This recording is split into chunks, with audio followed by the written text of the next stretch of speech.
का चुनाव करते हैं बलशाली का नहीं। जीवन में अगर कभी चुनने का मौका मिले कि सही को चुने या ताकतवर को, तो राम सही को चुनते हैं। वाकया कुछ ऐसा है कि मां सीता का हरण हो चुका है और प्रभु राम सीता की खोज में भटक रहे हैं।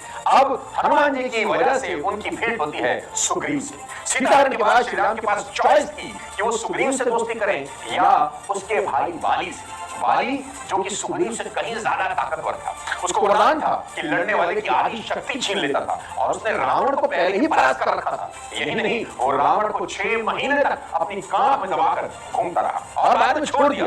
अगर राम बाली से दोस्ती करते तो बाली तो एक ही दिन में रावण को हराकर युद्ध खत्म कर सकता था, कोई झंझट नहीं होती। लेकिन राम ऐसा नहीं करते। राम ने सुग्रीव से दोस्ती करी और बाली का वध किया, क्योंकि राम जानते थे कि बाली गलत है। उसने अपने भाई सुग्रीव की पत्नी को अपने पास रखा हुआ था। बाली को जब श्री राम ने तीर मारा तो मृत्यु की घड़ी में बाली श्री राम से पूछता भी है कि मैं बैरी सुग्रीव प्यारा अब उन कमलनाथ मोहे मारा, कि हे प्रभु मैं बैरी हो गया, दुश्मन हो गया और मेरा भाई सुग्रीव आपका प्यारा हो गया, किस कारण मुझे मारा? तो राम उत्तर देते हैं, अनुज वधु भगिनी सुतनारी सुन शठ कन्या समय चारी, इन्हीं कुदृष्टि बिलोकई जोही ताहि वधे कछु पाप ना होई। जी हां, भगवान श्री राम को जवाब देते हैं, हे मूर्ख सुन, छोटे भाई की पत्नी, बहन, पुत्र की स्त्री और कन्या ये चारों एक समान हैं। इन पर बुरी नजर डालने वाले का वध करने पर जरा भी पाप नहीं लगता, उन्हें बुरी नजर डाली है।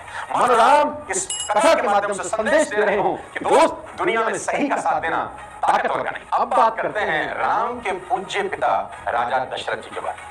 क्या सीख सकते हैं आप महाराज दशरथ से? और वो ये कि सही समय पर सही डिसीजन ले, जबरदस्ती अपनी पोजीशन पर चिपके नहीं रहे, वक्त आने पर कुर्सी आने वाली पीढ़ी के लिए खाली कर दे। महाराज दशरथ ने एक दिन आईना देखा तो कानों के ऊपर बुढ़ापा सफेद बालों के रूप में दिखाई। कानों के ऊपर कुछ बाल अब सफेद हो चले हैं।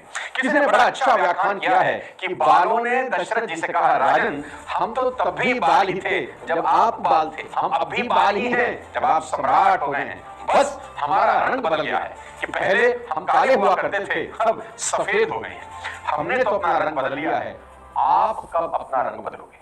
कब तक राजा बने रहोगे? मानो दशरथ से कह रहे हो कि महाराज कुर्सी छोड़ने का वक्त आ गया है, उम्र हो रही है, पावर ट्रांसफर करने का समय है। और महाराज दशरथ तुरंत डिसाइड करते हैं और गद्दी भगवान राम को देने की घोषणा हो जाती है। कितनी बड़ी सीख है सीखने को कि सही समय पर कुर्सी छोड़कर आगे आने वालों के लिए रास्ता बना देना चाहिए, क्योंकि जो पेड़ नए पत्तों के आने से इनकार कर देते हैं उन पर कभी पसंद नहीं आती, उस पर कौवे और गीत बैठते हैं, ठूठ बनकर खड़े रहते हैं। समय के साथ पावर आने वाली जनरेशन को ट्रांसफर कर देना चाहिए। महाराज दशरथ ये सिखा रहे हैं, पर हमारी आदत है पद के साथ चिपक